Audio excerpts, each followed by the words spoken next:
Hi friends, ಎಲ್ಲರಿಗೂ ನಮಸ್ಕಾರ. ನಿಮ್ಮ ಜೊತೆ ಖುಷಿ ವಿತ್ ಲೈಫ್. ನಾನಿವತ್ತು ನಿಮ್ಮ ಜೊತೆ ಶೇರ್ ಮಾಡ್ಕೋತಿರೋ ವಿಷಯ ಏನಪ್ಪ ಅಂತಂದರೆ, ರೋಡಲ್ಲಿ ಎಷ್ಟೊಂದು ಆಕ್ಸಿಡೆಂಟ್ಸ್ ಆಗ್ತಿದೆ ನಿಮ್ಗೆ ಗೊತ್ತೇ ಇದೆ ಅಲ್ಲ. ಡೈಲಿ ಅಷ್ಟೊಂದು ಜನ ಸತ್ತರು, ಅಷ್ಟು ಜನ ಗಾಯ ಆಯಿತು ಅಂತ ಹೇಳ್ತಾನೆ ಇರ್ತಾರೆ. ಬಟ್ ಅದರಿಂದ ತುಂಬ ಬೇಜಾರಾಗುತ್ತೆ. ಅದಕ್ಕೆ ನಾವೇನು ಮಾಡಬೇಕು, ಸ್ಪೀಡನ್ನು ಕಮ್ಮಿ ಮಾಡಿಕೊಂಡು ಗಾಡಿನ ಆಲ್ಮೋಸ್ಟ್ ಓಡಿಸ್ಬೇಕು. ಜೊತೆಗೆ ಹೆಲ್ಮೆಟ್ ಹಾಕೊಂಡು ಓಡಿಸ್ಬೇಕು. ಯಾಕಂತಂದರೆ ನಾವು ಸ್ಪೀಡ್ ಕಮ್ಮಿಲಿದ್ದರೂ ಒಂದೊಂದ್ಸಲ ನಮ್ಮ ಟೈಮ್ ಚೆನ್ನಾಗಿರಲ್ಲ ನೋಡಿ. ಯಾವಾಗ ಆಕ್ಸಿಡೆಂಟ್ಸ್ ಆದರೂ ಯಾರನ್ನೂ ಕೇಳೋಂಗಿಲ್ಲ. ಸೊ ಹಾಗಾಗಿ ಏನಪ್ಪ ಅಂತಂದರೆ, ಪ್ರತಿಯೊಬ್ಬರ ಜೀವನೂ ಇಂಪಾರ್ಟೆಂಟು, ಪ್ರತಿಯೊಂದು ಆರ್ಗಾನ್ ಇಂಪಾರ್ಟೆಂಟು. ಜೀವ ಹೋದರೆ ಅಟ್ಲೀಸ್ಟ್ ಒಂದೇ ಸಲ ಹೋಗ್ಬಿಡುತ್ತೆ, ಬಟ್ ಆರ್ಗನ್ಸ್ ಹೋದರೆ ನಿಜವಾಗ್ಲೂ ಲೈಫಲ್ಲಿ ಸ್ಪಾಯಿಲ್ ಅಂತಲೇ ಹೇಳ್ಬೋದು.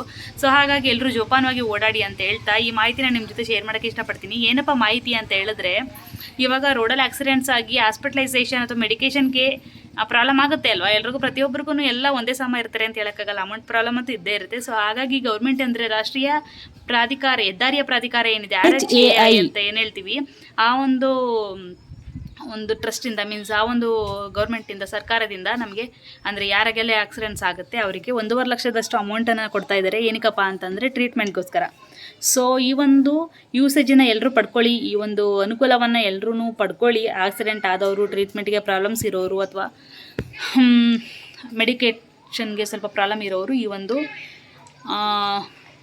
ಉಪಯೋಗನ ಪಡ್ಕೊಳ್ಳಿ ಅಂತ ಹೇಳ್ತಾ ಈ ವಿಡಿಯೋನ ನಾನು ಕಂಟಿನ್ಯೂ ಮಾಡ್ತೀನಿ ನನ್ನ ಒಂದು ಪರ್ಸ್ನಲ್ ಲಾಗ್ ಜೊತೆಗೆ.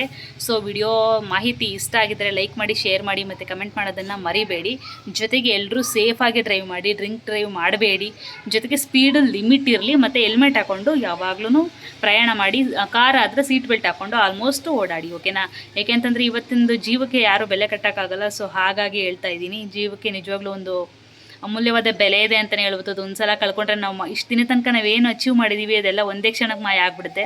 ಅಟ್ಲೀಸ್ಟ್ ಆರ್ಗನ್ಸ್ ಹೋದ್ರು ಅಷ್ಟೇ, ಕೈ ಮುರಿತು, ಕಾಲು ಮುರಿತು ಅಂತಂದರೆ ನಾವು ಇದ್ದು ಸತ್ತಂಗೆ. ಸೊ ಹಾಗಾಗಿ ಹೇಳ್ತಾ ಇದ್ದೀನಿ, ನೋಡಿ, ಯೂಸ್ ಮಾಡ್ಕೊಳ್ಳಿ ಒಂದು ಮಾಹಿತಿ. ಇಷ್ಟ ಆದರೆ ಲೈಕ್ ಮಾಡಿ, ಶೇರ್ ಮಾಡಿ, ಸಬ್ಸ್ಕ್ರೈಬ್ ಮಾಡ್ಕೊಂಡು ವಿಡಿಯೋನ ನೋಡೋದು ಮರಿಬೇಡಿ. ಮತ್ತು ನನ್ನ ಒಂದಷ್ಟು ವಿಡಿಯೋ ಕಂಟಿನ್ಯೂ ಆಗುತ್ತೆ, ವಿಡಿಯೋನ ಪೂರ್ತಿ ವಾಚ್ ಮಾಡಿ. ಧನ್ಯವಾದಗಳು. ಹಾಯ್ ಫ್ರೆಂಡ್ಸ್, ಎಲ್ಲರಿಗೂ ನಮಸ್ಕಾರ. ನಿಮ್ಮ ಜೊತೆ ಖುಷಿ ವಿತ್ ಲೈಫ್. ಸೊ ನೋಡಿ ಹೇಗೆ ಇಮಿಟೇಟ್ ಮಾಡ್ತಾ ಇದ್ದೇನೆ ನನ್ನ ವಾಯ್ಸ್ನ, ಅಥವಾ ನಾನು ಹೇಗೆ ಮಾತಾಡ್ತೀನಿ ಅನ್ನೋದನ್ನ ನನ್ನ ಮಗ. ಸೊ ನಾವು ನಮ್ಮ ಹೊಸ್ಮನೆ ಹತ್ರ ಬಂದ್ವಿ. ಹೊಸ್ಮನೆ ಹತ್ರ ಹೊರಗಡೆ ಈ ಥರ ಇದೆ, ಕೆಲಸ ನಡೀತಾ ಇದೆ. ಇನ್ನೂ ಕೆಲಸ ಕಂಪ್ಲೀಟ್ ಆಗಿಲ್ಲ, ಪ್ಲಾಸ್ಟ್ರಿಂಗ್ ಆಗ್ತಾಯಿದೆ. ನೋಡ್ತಾ ಇದ್ದೀರಲ್ವ, ತುಂಬ ಬಿಸಿಲಿತ್ತು.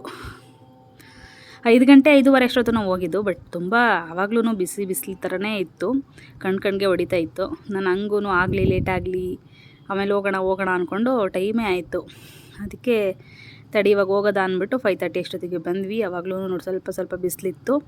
ನೋಡಿ ಒಳಗಡೆ ಈ ಥರ ಇದೆ ಮನೆ. ಇನ್ನೂ ಕಂಪ್ಲೀಟ್ ಆದಮೇಲೆ ಒಂದು ವಿಡಿಯೋ ಅಪ್ಲೋಡ್ ಮಾಡ್ತೀನಿ. ಇನ್ನೂ ಮನೆ ಕಂಪ್ಲೀಟ್ ಆಗಿಲ್ಲ, ಆಗ್ತಾನೇ ಇದೆ, ಕೆಲಸ ನಡೀತಾನೆ ಇದೆ. ದೇವ್ರ ಮನೆ ಒಂದು ಪ್ಲಾಸ್ಟ್ರಿಂಗ್ ಆಗಿದೆ ಅಷ್ಟೇ. ನೋಡ್ತಾ ಇದ್ದೀರಲ್ವ, ಇಲ್ಲಿ ಪ್ಲಾಸ್ಟ್ರಿಂಗ್ ಆಗಿರೋದು ಮಾತ್ರ ದೇವ್ರ ಮನೆಯೇ. ನೋಡಿ ಒಳಗಡೆ ಕಾಣಿಸ್ತಾ ಇದೆಯಲ್ಲ, ಇದು ಬಿಟ್ಟರೆ ಇನ್ನು ಒಳಗಡೆ ಯಾವುದೂ ಪ್ಲಾಸ್ಟ್ರಿಂಗ್ ಆಗಿಲ್ಲ. ಹೊರಗಡೆ ಔಟರ್ ಸೈಡ್ ಫುಲ್ ಆಗಿದೆ. ಸೊ ಮೇಲ್ಗಡೆನೂ ಪೂರ್ತಿ ಆಗಿದೆ, ನೋಡ್ತಾ ಇದ್ದೀರಲ್ವಾ.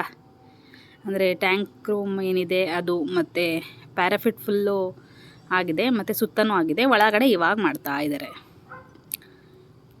ಸೊ ಮನೆ ತುಂಬ ಚಿಕ್ಕದು ಅಂತಂದರೆ ಲೈಕ್ 20-30 ಏನಲ್ಲ, 20-45 ಬರುತ್ತೆ. ಬಟ್ ಕೆಲವ್ರಿಗೆ ಅದು ಚಿಕ್ಕದೇ ಅನಿಸುತ್ತೆ, ಬಟ್ ನಮಗೆ ಸಾಕು. ಯಾಕಂತಂದರೆ ಮಿಡಲ್ ಕ್ಲಾಸ್ ಫ್ಯಾಮಿಲಿ ಆಗಿರೋದ್ರಿಂದ ಲೈಕ್ ಇರೋಕ್ಕೆ ಒಂದು ಸ್ವಂತ ಮನೆ ಅಂತ ಇದ್ದರೆ ಸಾಕು ಅನಿಸುತ್ತೆ. ಸೊ ಮೇಲ್ಗಡೆ ಕೆಲಸ ನಡೀತಾ ಇತ್ತು. ಹಾಗೆ ನೋಡಿ ಸುತ್ತ ವ್ಯೂನ ತೋರಿಸೋಣ ಅಂತೇಳ್ಬಿಟ್ಟು ಮಾಡ್ತಾಯಿದ್ದೀನಿ. ಅಲ್ಲಿ ವಾಕ್ ಮಾಡೋಕ್ಕೆ ಮೇಲ್ಗಡೆ ಏನಾದ್ರು ಬಂದರೆ ನಿಜವಾಗ್ಲೂ ಹೊಸ್ಮನೆ ಹತ್ರ ನಿಜವಾಗ್ಲೂ ಸೂಪರಾಗಿರುತ್ತೆ. ಎಷ್ಟು ಚೆನ್ನಾಗಿದೆ ನೋಡಿ, ಸನ್ಸೆಟ್ ಎಲ್ಲ ಕಾಣಿಸ್ತಾ ಇದೆ. ವೆದರ್ ಮಾತ್ರ ಸಿಕ್ಕಾಪಟ್ಟೆ ಸೂಪರಾಗಿದೆ. ಬಟ್ ಇದೇನು ಅಂತಂದರೆ ಮನೆಗಳು ತುಂಬ ಕಮ್ಮಿ ಇಲ್ಲಿ, ಸ್ಟ್ಯಾಂಡ್ ಅಲೋನ್ ಪ್ರಾಪರ್ಟಿ ಅಂತಲೇ. ಸೊ ಆ ಥರ ಮನೆ ಇರದೆ ನೋಡಿ ಹೇಗೆ ಕಾಣಿಸ್ತಾ ಇದೆ ನಮ್ಮ ಮನೆ. ತುಂಬ ಚಿಕ್ಕದು, ಏನೂ ಮಾಡೋಕ್ಕಾಗಲ್ಲ. ಬಟ್ ಇದಕ್ಕೂ ತುಂಬ ಕಷ್ಟಪಟ್ಟಿದ್ದೀವಿ ಅಂತಲೇ ಹೇಳ್ಬೋದು. ಬಿಕಾಸ್ ವೆಲ್ ಸೆಟಲ್ಡ್ ಆಗಿರೋರಿಗೆ ಇದು ಮ್ಯಾಟ್ರೇ ಅಲ್ಲ. ಆಫ್ಟರ್ ಆಲ್ ಒಂದು ಮನೆ ಅಂತ ಅನ್ಕೋತಾರೆ. ಬಟ್ ನಮ್ಗೆ ನಿಜವಾಗ್ಲೂ ಇನ್ನೊಂದು ಒಂಥರ ಅಸೆಟ್ ಅಂತಲೇ ಹೇಳಿದ್ರೆ ತಪ್ಪಾಗಲ್ಲ. ಬಿಕಾಸ್ ಕಷ್ಟಪಟ್ಟು ಮಾಡ್ಕೊಂಡಿದ್ದೀವಿ. ಯಾವುದೇ ಥರ ಯಾರದೇ ಬ್ಯಾಕ್ ಸಪೋರ್ಟ್ ಇಲ್ಲದೆ ಒಂದು ಮನೆ ಮಾಡೋದು ಅಂತಂದರೆ ಅಷ್ಟು ಈಸಿ ಅಲ್ಲ ನಿಜವಾಗ್ಲೂ ಅಲ್ವಾ. ಅದು ನನಗೆ ಸ್ವಲ್ಪ ಪ್ರೌಡ್ ಫೀಲ್ ಇದೆ. ಬಟ್ ನನಗೆ ಡ್ರೀಮ್ ಅಂತಲೇ ಹೇಳ್ಬೋದು. ದೊಡ್ಡದಾಗಿ ಮನೆ ಕಟ್ಟಿಸ್ಬೇಕು ಅಂತ ಆಸೆ ಇತ್ತು. ಬಟ್ ಏನು ಮಾಡೋಕ್ಕಾಗುತ್ತೆ, ದೇವರು ಅದಕ್ಕೂ ಕೊಡಬೇಕಲ್ವಾ.